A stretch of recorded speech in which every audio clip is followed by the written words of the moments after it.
Le président du Niger, Mohamed Bazoum, et les responsables de la haute autorité de la lutte contre la corruption et les infractions assimilées, ALCIA, se sont rencontrés mardi 4 mai 2021. Ce cadre a permis à ces autorités d'échanger sur les activités réalisées par la ALCIA, les défis, les besoins et les perspectives de la lutte contre la corruption et les infractions assimilées au Niger. Le président nigérien, qui estime que la lutte contre la corruption était le maillon faible du gouvernement sortant, envisage de s'attaquer résolument à cette question devenue épineuse au Niger.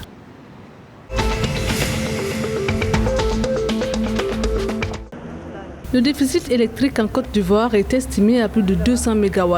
D'après la direction de la compagnie ivoirienne d'électricité, ce manquement est dû principalement à une baisse du niveau d'eau dans les barrages hydroélectriques du pays. Une situation qui ne manque pas d'ailleurs de provoquer des délestages à travers tout le pays. Par ailleurs, la demande d'électricité au niveau national est à peu près à 1645 MW, alors que la Côte d'Ivoire ne produit qu'un peu plus de 1400 MW.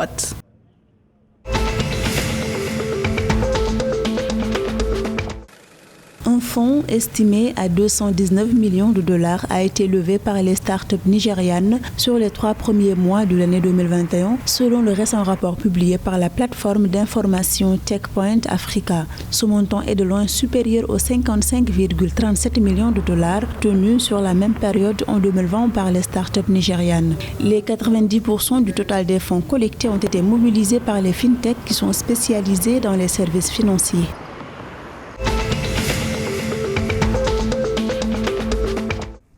Avec une plateforme digitale basée sur le cloud, la start-up Track Your Build propose des drones permettant de suivre à distance l'évolution des chantiers en temps réel en Sierra Leone. Cette innovation permet aux clients de suivre en temps réel et de gérer à distance la progression des travaux.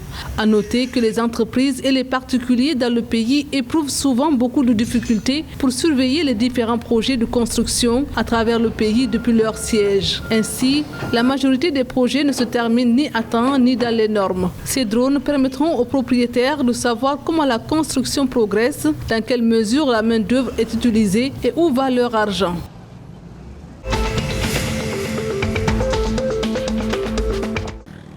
L'économie togolaise a connu une croissance positive en 2020 malgré les conséquences de la crise sanitaire liée au Covid-19, selon le rapport du Conseil national du crédit. Le taux de croissance économique a haussé à 1,8% en raison du regain d'activité dans les secteurs secondaires et tertiaires. Parallèlement, le taux d'inflation est contenu à 1,8% et le taux d'endettement ressorti à 59% du produit intérieur brut en 2020. Pour l'année 2021, la progression de l'activité économique devrait s'accélérer de 4,8% en raison de l'intensification des mesures prises pour une maîtrise des effets de la pandémie et une relance de la croissance économique.